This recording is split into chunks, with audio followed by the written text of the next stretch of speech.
오늘은 우리가 창세기 13장을 좀 살펴보려고 합니다. 지금 우리는 어떤 내용들을 지금 살펴보고 있나요? 우리의 그 믿음의 조상으로 불리는 아브라함의 삶을 우리가 지금 들여다보고 있습니다.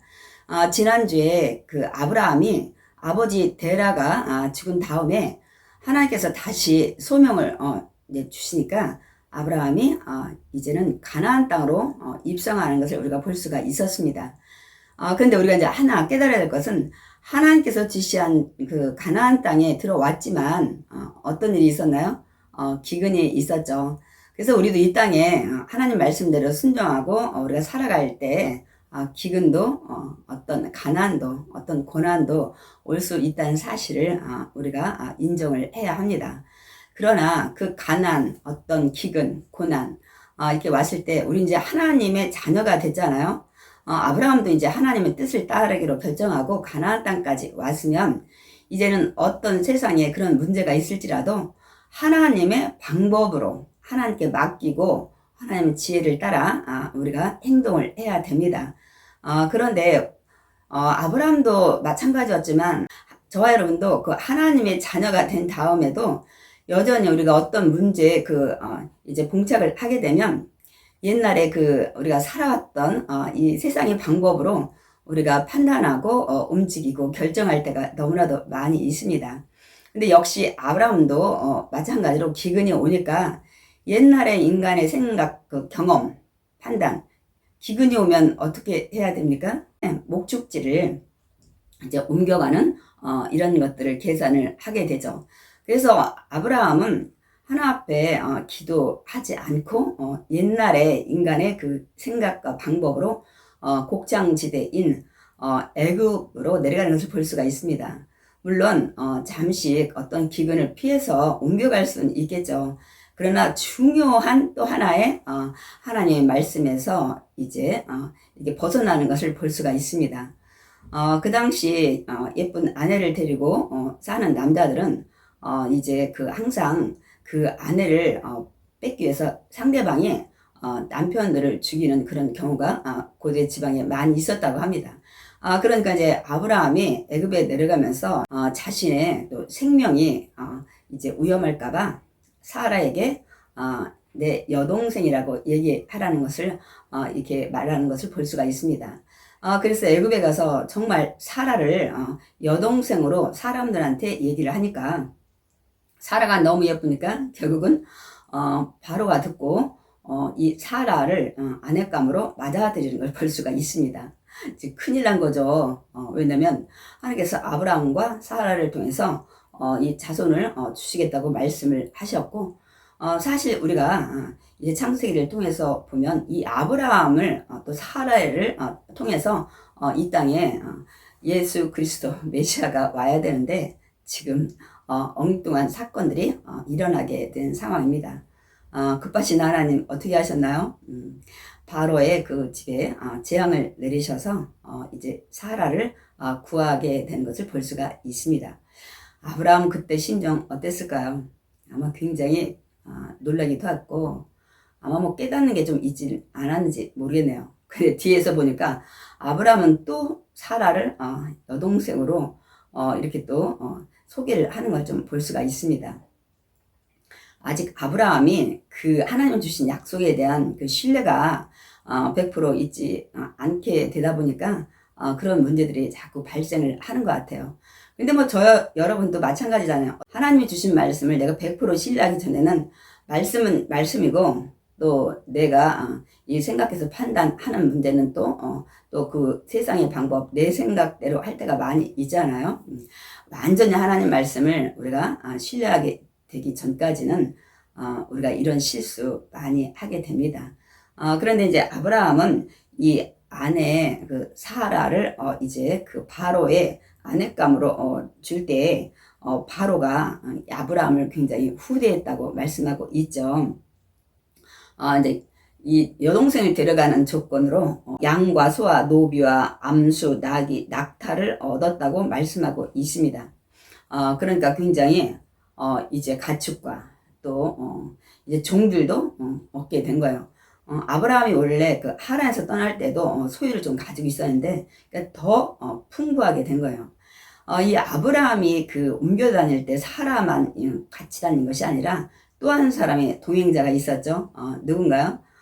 조카 롯이죠. 형 하란이 이 롯을 낳고 이제 죽었는데 아브라함이 자기 아들이 없으니까 이 형의 아들 롯을 데리고 다니면서 이제 키워가는 것을 볼 수가 있습니다.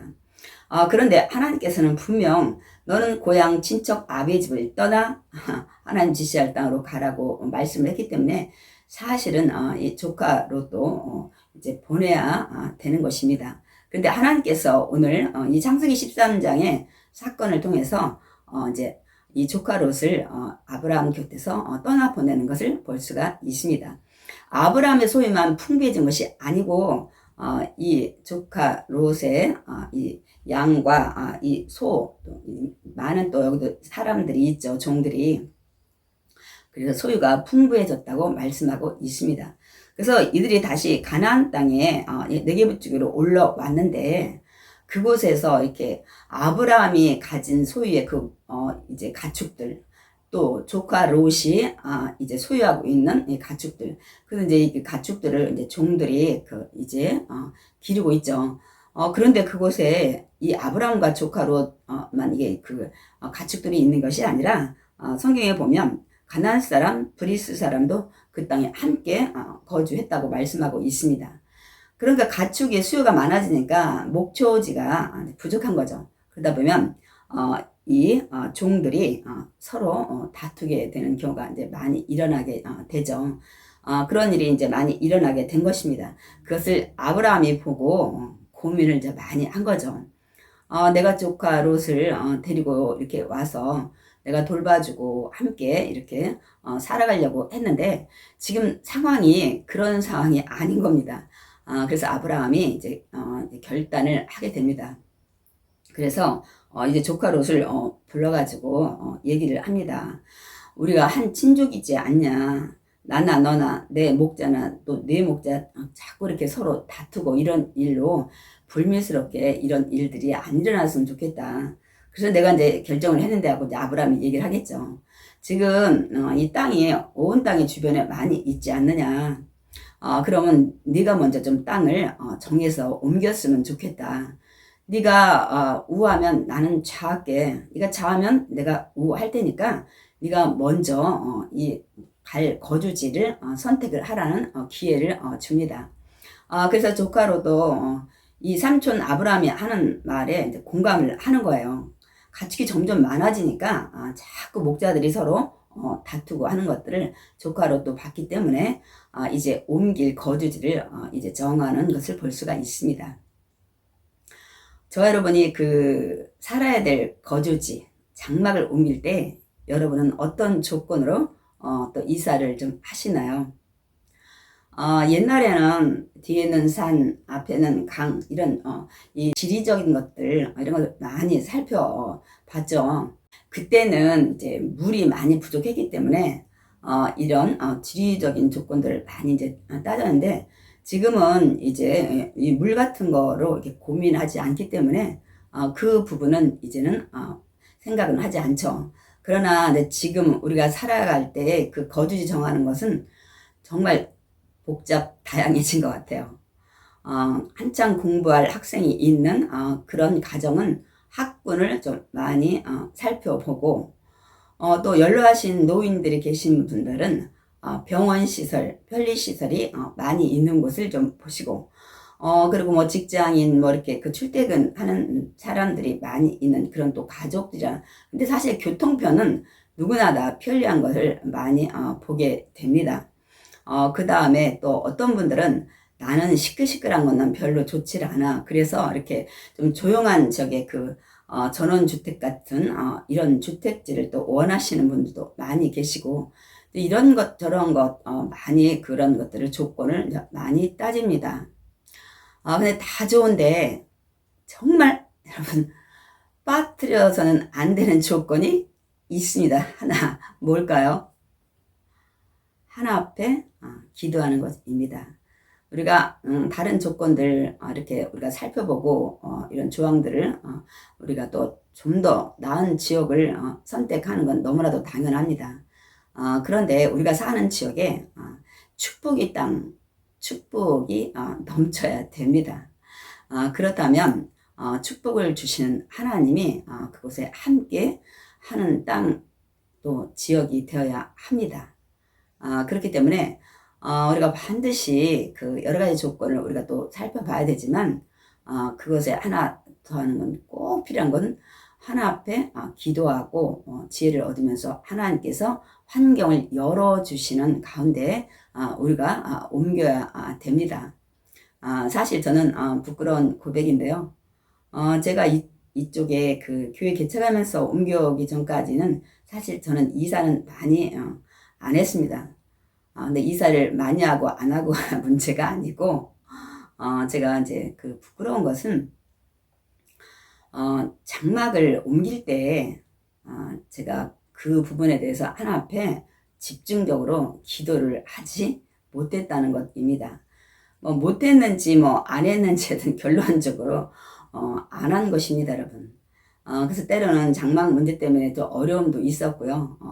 또 특별히 이 개척하러 올 때 이 경기도로 옮길 때 마지막 살던 지역에서 이 주택 문제로 굉장히 많은 어려움을 겪었습니다.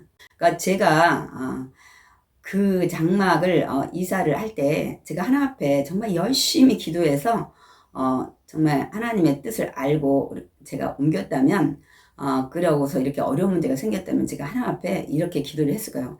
하나님, 지금 하나님 뜻대로 이렇게 장막을 옮겼었고 또 이번에도 하나님 앞에 순종하기 위해서 이 장막을 떠납니다. 이 문제들을 잘 해결해 주셔야 되는데 장막이 문제가 얽히고 설켜서 팔리지도 않고 계속 이자가 나가고 또 집값은 막 많이 떨어지고 이런 상황이 왜 발생을 했냐고 하나님 앞에 아마 질문하는 기도를 했을지도 모릅니다.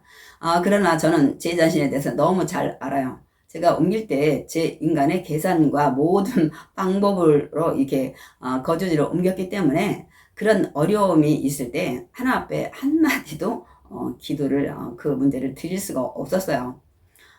제 스스로가 야, 이건 너 자업자득이다. 이런 생각이 들어서 어떤 뭐 원망의 기도라든지 전혀 할 수가 없었습니다, 여러분. 이제 그 뒤로 정말 내가 이렇게 거주지 옮기는 이런 부분들을 이렇게 옮겨서는 안 되겠다 그런 생각을 하게 됐습니다. 지금까지 저처럼 했다면 이제는 앞으로는 꼭 여러 가지 조건도 살펴봐야 되지만 그곳에 꼭 축복 주시는 하나님께 기도하고 지혜를 얻고 환경을 열어주시는 대로 우리가 거주지를 옮겨야 될 줄 믿습니다. 오늘 조카롯이 이 거주지 옮기는 부분 기준을 어떻게 두었을까요? 똑같습니다. 인간의 그 기준으로 이 조카롯이 옮길 거주지를 결정하는 걸 볼 수 있습니다. 눈을 들어서 사방을 다 살펴보니까 요단 지역, 이 동편 지역이 뭐라고 말씀하고 있습니까? 소알까지 온 땅에 물이 넉넉해 보이더라고 말씀하고 있습니다.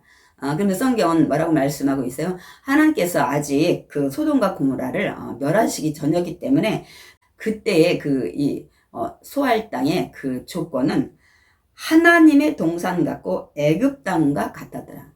그때 그 소알의 그런 상황은 정말 하나님의 동산같이 좋았고 또 애굽 땅과 같이 기름지는 곡창지대처럼 초원지대가 펼쳐있는 것이었다는 것을 말씀하고 있습니다. 그러니 뭐 당연히 이런 가축을 기르는 이런 목자 입장에서는 그런 것을 선택하게 되죠. 그래서 조카롯이 요단 그 온 지역을 그쪽을 택하고 동으로 옮겨서 이제 아브라함을 떠났다는 것을 말씀하고 있습니다. 하나님께서는 드디어 이 조카롯을 아브라함에게서 떠나보내는 것을 볼 수가 있습니다. 그런데 이 조카롯이 소돔 지역까지 들어간 것을 알 수가 있습니다. 문제가 되는 것은 이겁니다. 소돔 사람은 하나님 앞에 악하고 큰 죄인이었더라. 이 말씀은 무슨 말씀인가요? 이들이 하나님을 알지 못하고 하나님을 그러니까 믿지 않고 있는 이 악인, 죄를 많이 짓는 죄인들이 많이 살고 있었다는 것을 말씀하고 있습니다, 여러분. 조카 롯이 지금 옮길 때 하나님께 기도를 해야 되는데 하지 않고 떠난 이 롯을 우리가 볼 수가 있잖아요. 인간의 판단과 기준으로. 사실 아브라함은 이렇게 그 애굽에서 올라와서 다시 하나님 앞에 제단을 쌓는 것을 볼 수가 있습니다.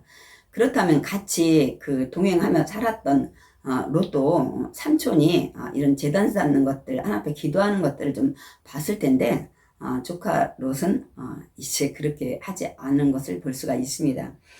그래서 이렇게 그 하나님을 떠난 악한 사람이 많은 이곳을 우리 이제 뒤에 우리가 성경을 통해서 우리가 알 수 있죠.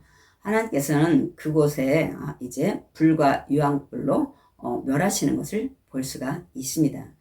그렇기 때문에 저와 여러분은 이제 오늘 조카 롯이 그 거주지를 정하며 옮길 때 정말 어떤 부분들이 저와 여러분에게 교훈을 주는지를 우리가 살펴봐야 됩니다. 물론 인간의 조건을 따져가지고 우리 가야 돼요. 좋은 조건 하에 가야 우리가 또 축복을 받으면서 살아갈 수 있겠지만 그곳에 축복을 주시는 하나님이 안 계시다면 아무리 좋은 그 조건 모든 상황을 갖춘 땅일지라도 이렇게 저주받아서 멸망하는 지역이 될 수 있다는 사실을 우리가 기억을 해야 됩니다. 어느 정도였나요? 하나님의 사자가 아브라함한테 조카 롯이 사는 그 땅을 멸하는 것을 알려주었을 때 이 아브라함이 조카 롯을 살리기 위해서 어떤 마음은 아니 의인이 있는데도 다 멸망시키는 건 불합리하지 않습니까? 그 얘기를 하잖아요. 그러면서 의인 50명만 돼도 좀 멸하지 말아달라고 부탁을 합니다. 그럼 오케이 했지만 그래서 아브라함 좀 불안한 거예요. 45명 또 40명, 30명, 20명. 그래서 의인이 10명까지라도 있다면 그 성을 멸하지 말아달라고 부탁하는 아브라함을 볼 수가 있습니다.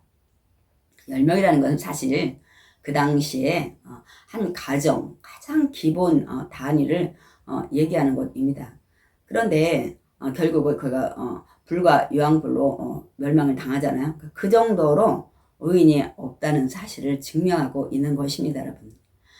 그렇기 때문에 우리가 어떤 조항, 조건들, 상황을 살펴보는 건 물론 좋습니다.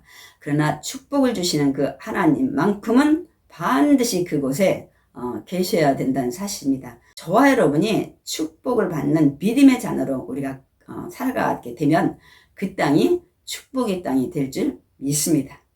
위에 북한에 믿음이 없는 이 종교의 자유가 없는 하나님을 부인하는 이런 체계와 우리가 마음껏 하나님을 믿고 찬양하고 경배할 수 있는 남한과의 그 축복 하나님 주시는 그릇이 다르다는 것을 우리는 너무나도 잘 알고 있습니다.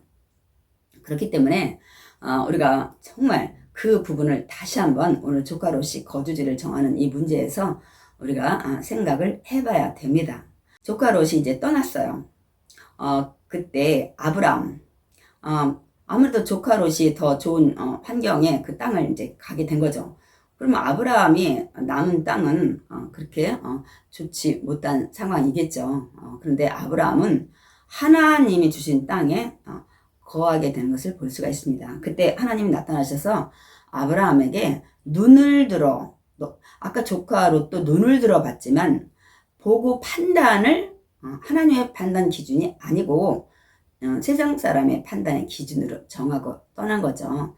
그러나 오늘 하나님은 그런 정말 조카 롯이 선택한 그런 지역처럼 정말 기름지고 곡창지대고 뭐 이런 것은 아니지만 하나님께서 동서남북 이 모든 땅들을 너에게 주는데 영원히 주리라. 그리고 그곳에서 이 내 자손이 번성케 하겠다고 말씀을 하십니다. 이게 중요한 것입니다. 내가 지금 살아갈 때 그곳이 비록 여러 가지 조건이 좋지 않을지라도 축복을 주시는 하나님이 함께 하신다면 그 땅은 축복의 땅으로 변할 줄 믿습니다. 그래서 이 땅이 나중에 이제 뭐 이삭이 농사져서 뭐 100배나 이렇게 수확을 거두는 이런 땅들로 변하는 것을 볼 수가 있습니다. 그래서 영원히 조카 롯이 간 땅은 영원히가 아니라 일시적으로 이렇게 잘 살아난지 모르겠지만 결국은 이제 불과 유황불로 이제 멸망을 당하는 걸 볼 수가 있고요. 아브라함에게 줬던 이 가나안 땅은 사실 지금 많이 땅을 뺏겼지만은 이스라엘의 땅을 지금 몇천 년 지난 지금도 작은 땅이지만 유지하고 있는 것을 볼 수가 있습니다. 그러니까 하나님께서 약속하신 것을 변개치 않고 지키시는 것을 볼 수가 있습니다. 그래서 이제 아브라함은 이 마므레 상수리 숲에 그쪽 근처에 거주해서 자리를 잡고 이제는 하나님 앞에 다시 예배를 드리는 걸 볼 수가 있습니다. 우리가 거주지를 옮기고 장막을 우리가 이제 옮겼을 때 여러분 반드시 하나님 앞에 예배를 드리시기 바랍니다. 이곳이 하나님이 축복 주시는 장소가 되게 주시옵소서. 하나님이 이곳에 함께하여 주시옵소서. 그래서 하나님의 보호하심과 인도하심 이런 은혜가 넘치게 해달라고 장막뿐만 아니라 뭐 사업장도 마찬가지고 직장도 마찬가지고 우리가 하나님 앞에 이 기도해서 하나님의 그 축복을 받는 저와 여러분이 되시길 바라겠습니다.